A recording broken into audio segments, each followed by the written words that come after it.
दीपावली मना करके सो जाते हैं, लेकिन यथार्थ में दीपावली वाले दिन सोना नहीं चाहिए।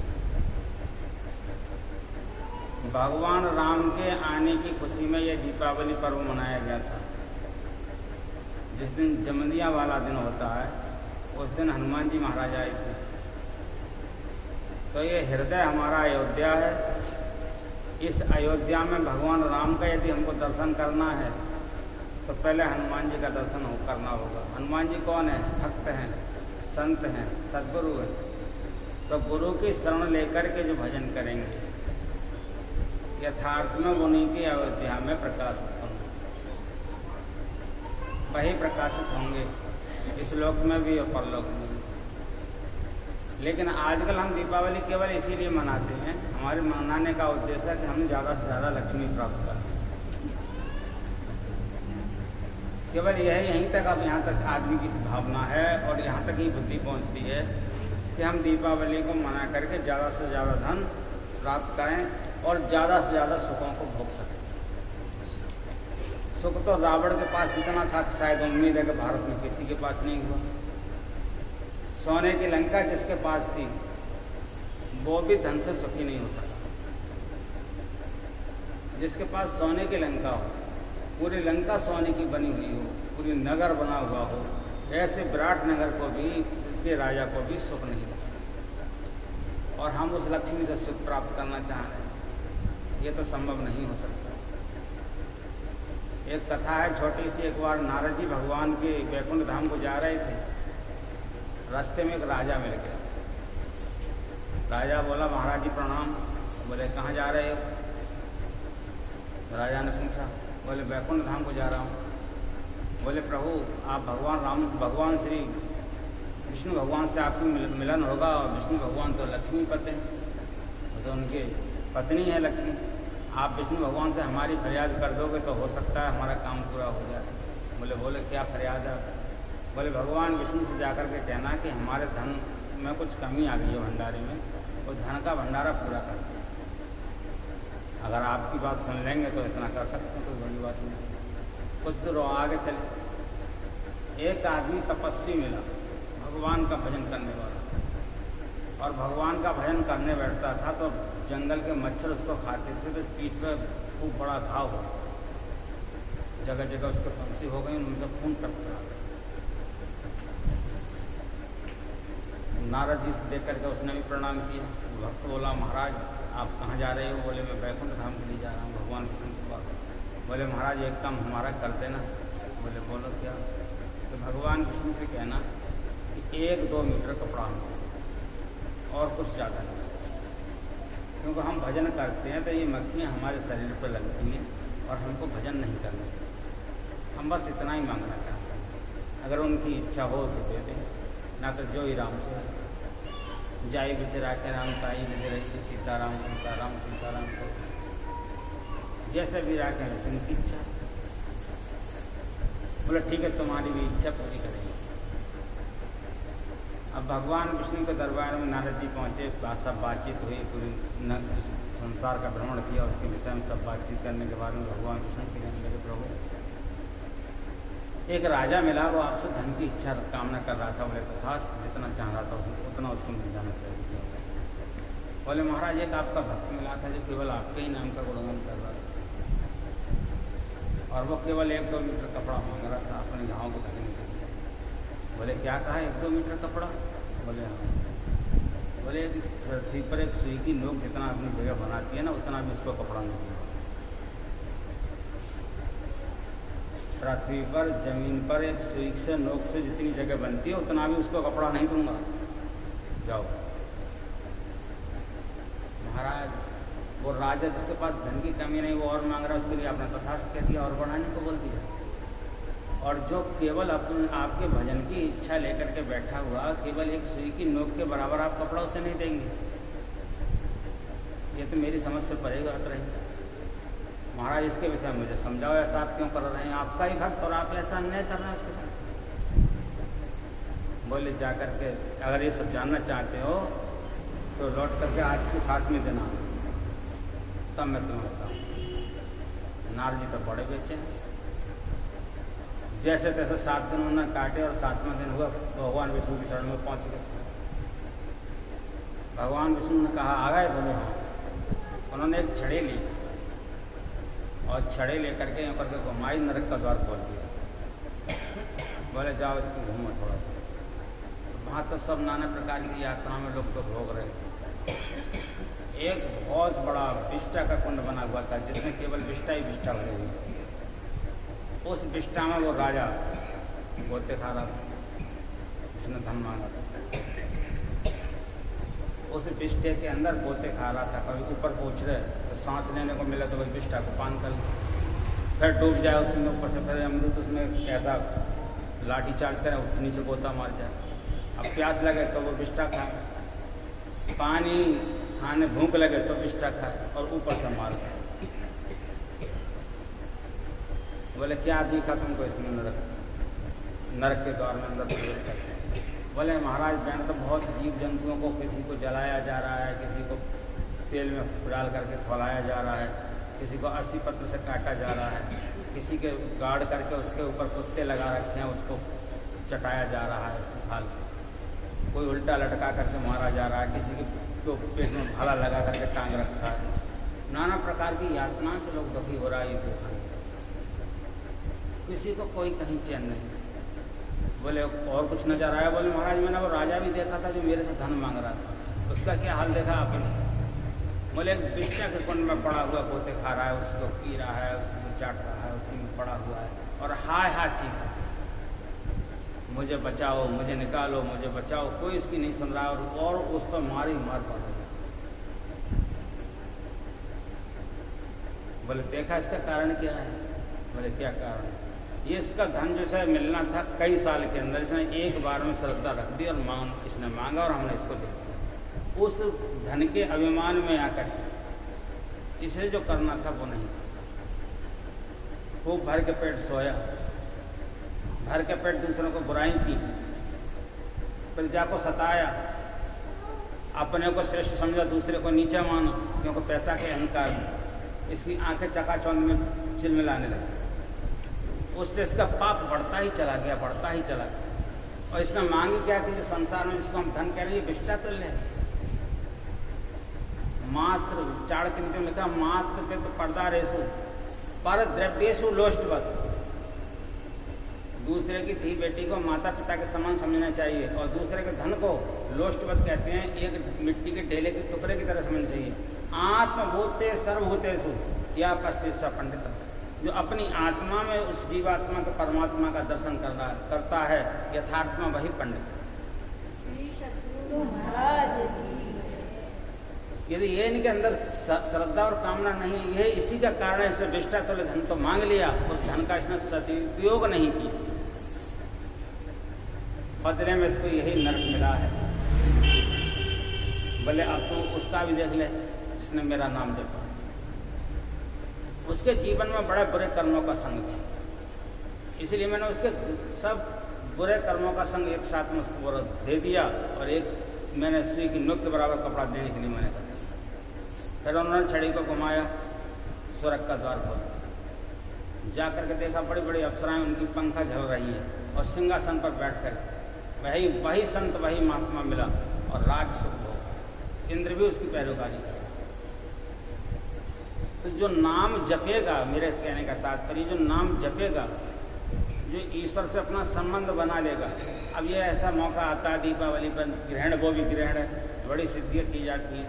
ऐसी स्थिति को एक रात को ये समझ लो कि हम साल भर सोए, अब नहीं सोएंगे। गुरु महाराज का फोटो सामने रखो और लग जाओ धापा का नाम जपने।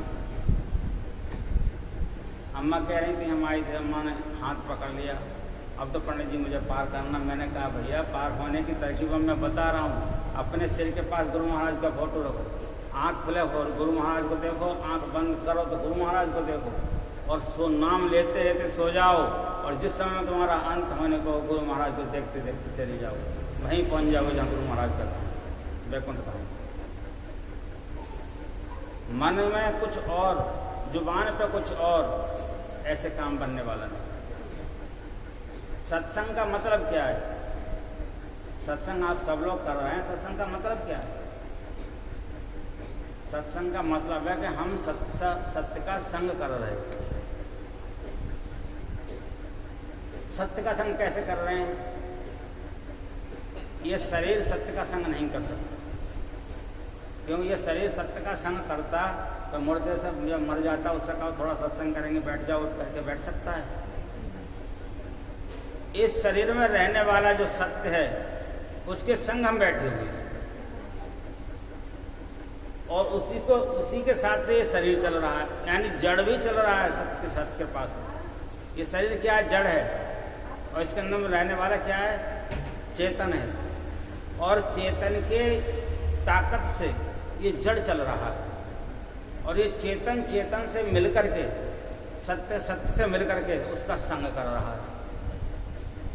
आत्मा ही परमात्मा से मिलने के लिए हमारे अंदर बैठी हुई है।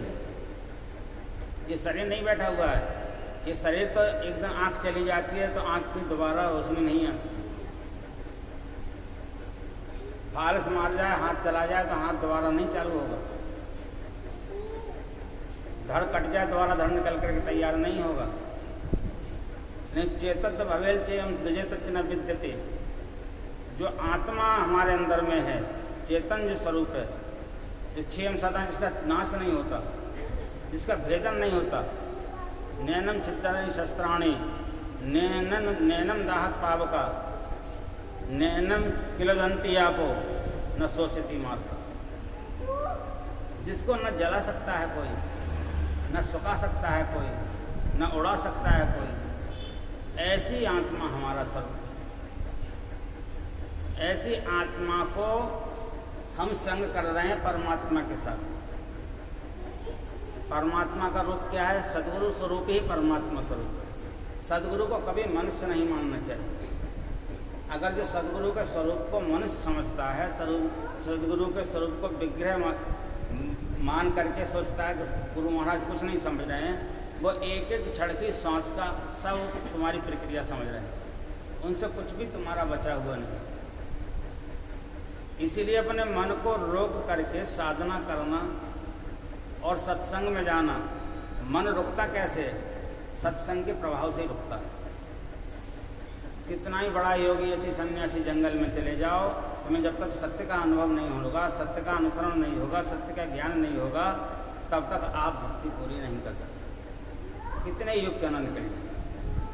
और मन की चाल तो इतनी बेढबी है, जितनी छोटे उम्र की, जो हमारे गुरु महाराज कभी सुनाते हैं प्रवचन में, छोटी उम्र का जो 5 साल का बच्चा होता है, उसका मन चलता है 50 किलोमीटर प्रति घंटा की रफ्तार से, और जवान का मन चलता है 1000 किलोमीटर की। एक उपमा दी है उन्होंने। और बुढ़ापे में मन तो इतना चलता है, कभी नाती को देख लें, कभी बेटा को देख लें, कभी जमीन को देख लें, कभी मालों को देख लें, कभी बिगड़ तो नहीं होगा, कभी सड़ तो नहीं होगा। इतनी हालत खराब होती है बुढ़ापे में आकर के। उन माताओं से कहो तुम भजन कर लो, या उन बड़े बूढ़े भैया से कहो भजन कर लो। भजन करने की बात चल रही है, मन 1 मिनट तो छोड़ ही नहीं रहा है। उड़ते उड़ते हालत खराब कर रखी शरीर की और बुद्धि की। अब बुढ़ापे में वो तीर मारने के हम भजन करेंगे, अब भक्त बनेंगे। जब मन ही 1 घंटे को 1 मिनट को नहीं रुक पा रहा है तो भजन कहाँ से हो जाएगा? और जब भजन नहीं होगा तो बेड़ा पार कैसे होगा? जब तक तुम्हारे अंदर और बाहर में प्रकाश नहीं होगा, प्रकाश होगा बिना नाम के जाप के होगा नहीं। मन जपते जपते भी मैं तो देखता हूँ, मंत्र जपने की तो बहुत बड़ी बात है। मैं तो आरती लोग गाते उसमें भी देखता हूँ, भगवान की कथा होती है, आरती गा रहे हैं ओम जय जगदीश हरे की, और देखते आ रहे हैं चूल्हे में आगो देखी लल्ली भूतना निकल जाए।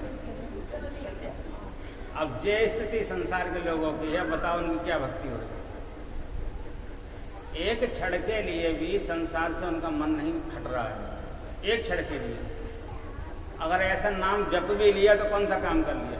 वही वाला ऐसा वगैरह जैसे मक्खी होती है, एक तरफ विष्टा परी होती है, विष्टा पे भी बैठ जाती है, एक तरफ बर्फी की थाली रखी होती है, उस पर भी जा करके बैठ जाती है।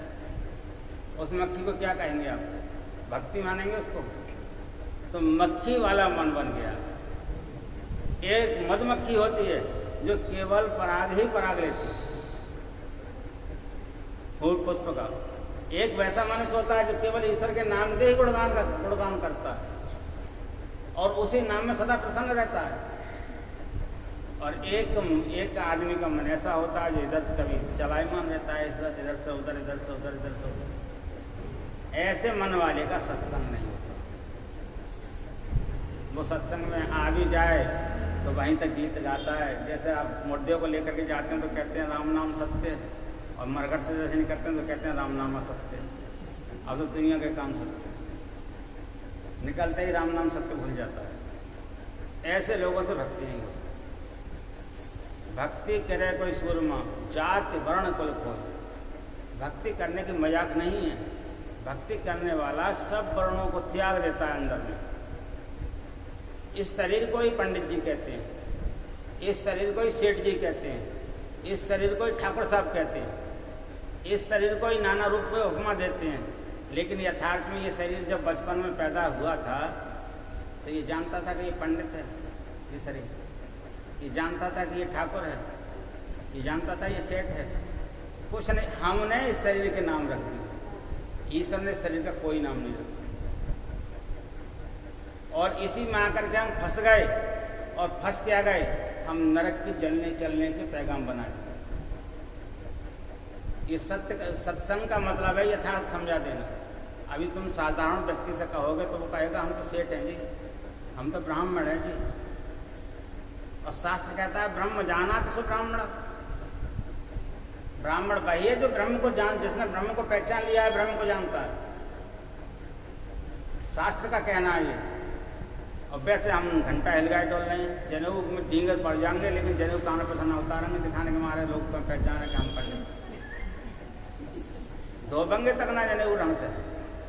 बनियान से ज़्यादा गंदो जनेऊ है वो लोगों को, और तीर मार रहे होंगे कि हम पंडित। शास्त्रों का कहना है जन्म जाते शूद्र। हर आदमी जन्म से शूद्र बताया गया। कर्म कांडे से विप्रा, जो कर्म कांड करने की प्रक्रियाओं को जानता है वो विप्र कहलाने का अधिकारी हुआ।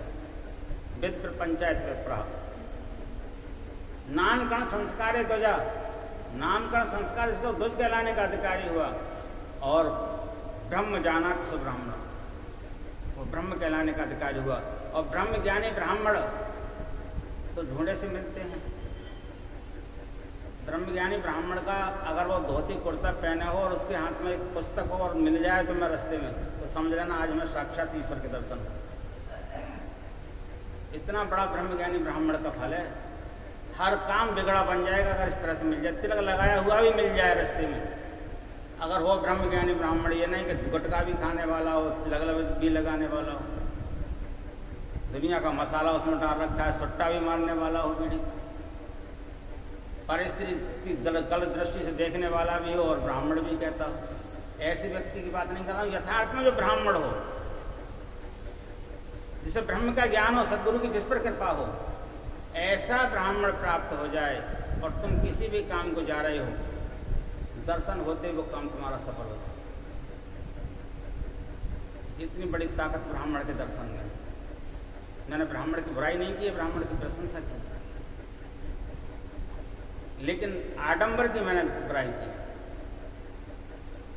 आडंबर से कभी किसी का भला होने वाला नहीं। इसीलिए शरीर को हम ब्राह्मण कहें और ब्राह्मण जैसे गुण नहीं तो कोई ब्राह्मण नहीं। इस शरीर को हम बनिया कहें, बनिया जैसे गुण नहीं। बनिया का मतलब क्या है?